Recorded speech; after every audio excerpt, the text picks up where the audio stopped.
감염병, 코로나19와 회복력, 제8강, 리질리언스, 자연생태계로부터의 유비, 제2편에 대해서 말씀드리겠습니다. 저는 한국지방행정연구원의 전대욱입니다. 지난 1강에서 말씀드렸듯이 이제 자연생태계로부터의 유비라는 것은 결국 자연생태계를 모방해서 우리가 사회경제생태계를 어떻게 만들어야 되느냐에 대한 이야기입니다. 좀 더 자세한 얘기를 다음 슬라이드를 통해서 드리도록 하겠습니다. 자, 지난 제1강에서 사회 생태계를 어떻게 만들 것이냐, 이제 거기서 첫 번째는 생태계의 구성원들이 누구냐, 그들을 어떻게 발굴하고 키워낼 것이냐, 두 번째는 생태계의 구성원들이 그 조우할 수 있는 하나의 물리적인 거버넌스 체계로서의 어떤 장이라든가 뭐 공간이라든가 아니면 플랫폼을 어떻게 만들 것이냐. 그럼 세 번째는 그렇게 만들어진 이 공간의 장에서 이 각각의 구성원들이 어떤 관계를 유지할 것이냐, 즉 이해 당사자 통합 구조가 되어야 된다. 뭐 이런 말씀을 드렸었는데요. 이번 시간 나머지 네 번째, 다섯 번째, 여섯 번째 그 육한치가 입각해서 나머지 세 개에 대해서 다루도록 하겠습니다. 그 중에 네 번째가 이제 협쟁과 창조 역량의 구축이 우리가 생태계를 만들 때 대단히 중요한 요인이라고 지금 말씀을 드릴 수 있을 것 같습니다. 생태계를 쳐다보면 이제 결국 경쟁과 협조의 양면성이 존재하는 것이죠. 우리가 항상 이 경쟁을 통해서 효율성을 창출하는 구조에 대해서는 우리가 대단히 익숙한데, 반면에 협력을 통해서 뭔가를 하는 구조에 대해서는 사실 좀 익숙하지 않습니다. 근데 생태계를 보면은 이제 개체들이 이제 성장하는 과정 속에서, 학습하는 과정 속에서 치열한 경쟁을 통해서 자신의 역량을 닦아서 결국은 생태계의 훌륭한 구성원으로서 이제 성장하게 되는데, 사실 또 그 안에 자세히 보면 또 협력이나 소통을 통한 어떤 지속적인 학습 과정이 있습니다. 그런 것들이 좀 혁신의 기제로 남는다는 것이고요.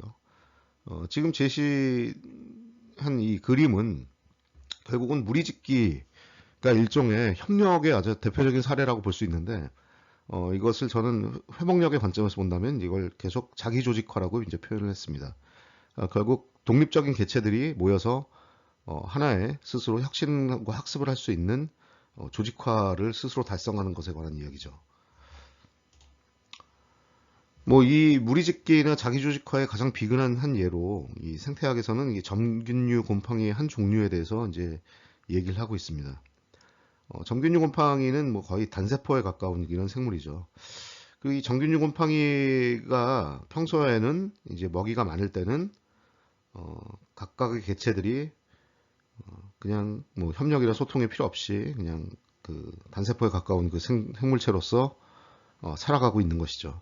그러다가 먹이가 다 떨어지거나 자기들이 집단적으로 고사할 수 있는 이런 위기 상황에 닥치면 어떤 형태의 어떤 시그널들을 서로 주고받으면서 이제 뭉치기 시작합니다. 그래서 이 단세포에 가까운 개체들이 이제 뭉쳐가지고 하나의 조그만 이제 벌레 형태와 같은 것들을 만들어내는 것이죠. 그 벌레는 어떤 특성이 있느냐? 그 벌레는 이제 자기 혼자서 하나하나의 개체들이 자기 혼자서 이동할 수 있는 거리보다 훨씬 더 먼 거리를 이동할 수 있다는 점에서 굉장히 파워풀하죠, 사실은. 그래서 연대의 힘인데 이것이 연대를 통한 혁신 내지는 연대의 힘이라고 볼 수 있는데, 이런 측면에서 보면은 역시 일전에 말씀드린 어떤 그 참새 독수리에 대항하기 위한 참새 때의 역습이라든가 이런 걸 봤을 때는 결국은 생존을 위해서 경쟁도 하지만 역시 협력도 하고 이런 경쟁과 협력을 통해서 뭔가 혁신적인 이 구조들이 창출되는 것을 우리가 알 수 있겠습니다. 자, 이런 관점에서 회복력 있는 이 사회 경제계를 만들기 위한 어떤 중요한 정책 아젠다 내지는 우리가 이 조건들이라고 볼 수 있는 것은 이제 두 가지 정도로 정리를 할 수 있겠는데요. 첫 번째는 연대와 협력을 통한 조직적 학습이 이루어져야 된다. 그러니까 생태계는 결국 조직 학습이죠.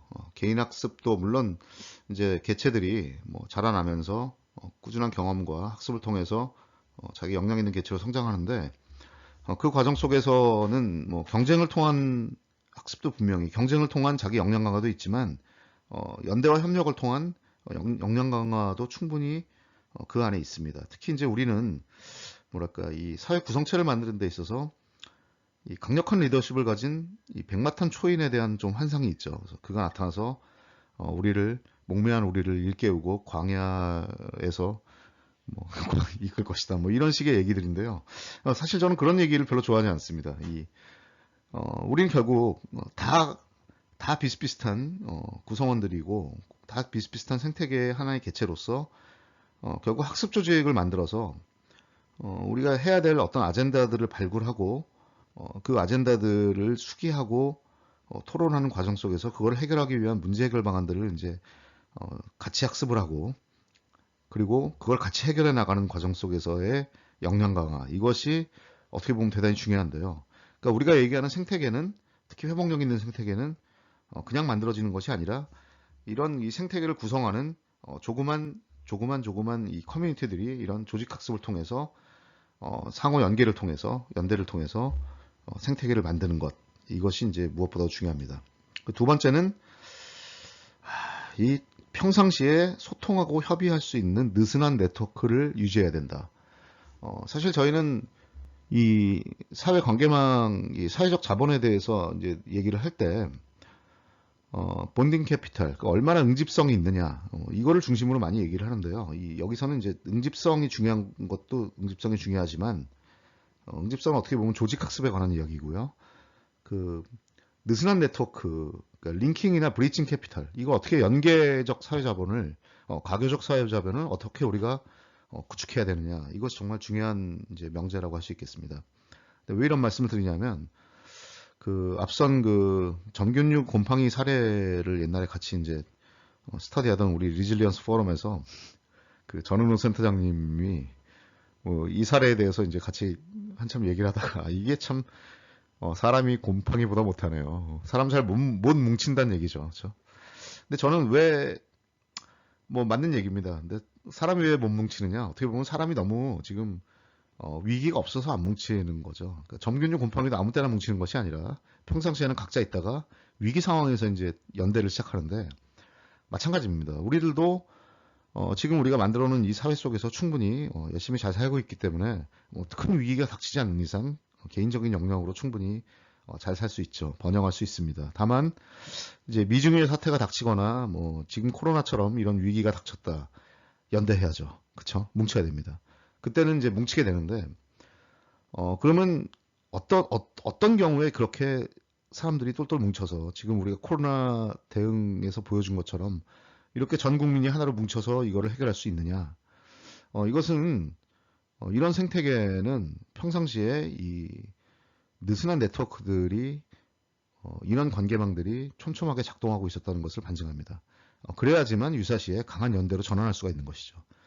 그런데 이제 그렇지 못하는 경우, 예를 들자면 우리 동네 빵집 사장님이 두 분 계시는데 경기가 좋을 때 그동안에 몇십 년간 이제 처음에는 이렇게 느슨한 네트워크를 유지하면서 서로 이제 안부도 묻고 이러다가 이제 경쟁이 격화되기 시작하면서 이제 서로 빵집들이 이제 영업을 오래 하다 보니까 막 사장님들끼리 싸우고 갈등이 좀 심하게 불거진 상태에서는 이제 결국 이 느슨한 네트워크가 작동하지 않는 건데요. 이런 상황에서 만약 위기가 닥치면 어떻게 될까요? 빵집 사장님이 이런 말씀 하시겠죠.